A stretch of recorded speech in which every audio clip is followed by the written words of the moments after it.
So, kakauwi ko lang actually dito kasi dinala ko itong tree na decoration.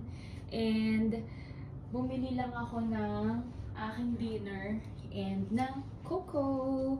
So, maganda dito kasi sa condo na ng SMDC. Actually, yun lang talaga yung maganda for me yung location-wise, kung location-wise, and gusto ninyong ipa-Airbnb yung place, I think go for SMDC. And this is just my thoughts ha. You can have your own opinion of course. But for me kasi, yung location ng SMDC condos are very convenient and talagang ginagawa nila ng mall. So hindi ka na kailangang mag-travel ng malayo or mag-drive, maglakad, or mag-commute papunta sa mga establishments like yun nga yung grocery store, yung mga drugstores, or alam mo yun, yung mga, kahit yung mga small restaurants like ito nga yung Coco, ganyan. So lahat ng mga, well hindi ba lahat, pero I mean lahat ng choices na may isip mo, syempre limited pa rin siya sa kung ano mang restaurants or brands, pero what I'm trying to say is it's very convenient because they would try to have some commercial space within the condominium or within the vicinity of the condo.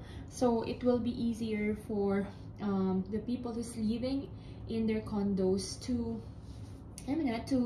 roam around, and then it's very easy for them to pick up whatever they need. And ang napapansin ko naman sa ibang condos like let's say DMCI, ganyan, magaganda yung cut nila and it's pet friendly. And honestly from my end, I'm also a pet owner, but isa yun sa mga very unfortunate when I chose SMDC condo because hindi pwede yung pets. So, at the time kasi na kinuha ko tong condo na to is wala akong pet.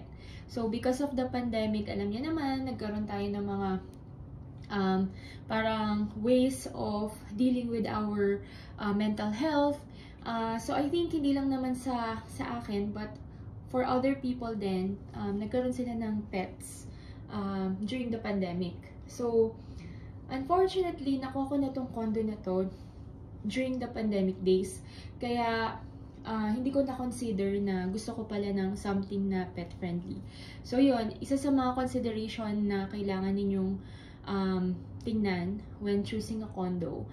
And I'm just saying because, alam niya, nasa SMDC ako. So, meron pang mga other choices other than DMCI na pwede ninyong maging option. So, be wise about it, okay? And then, what else? So, I want to share na kung gusto ninyong tirahan and you have a family of, more than one or more than two, kapag yung cut ng condo na katulad nito, like, it's a 1-bedroom, pero nakita nyo naman, diba, shinare ko sa isa kong video na 24.10 lang yung square meter nito. And I think for a 1-bedroom ng SMDC, it's basic to have that kind of yung cut or yung measurement ng 1-bedroom nila. Pero, as you may know, it's very small. Like, literally, it's small.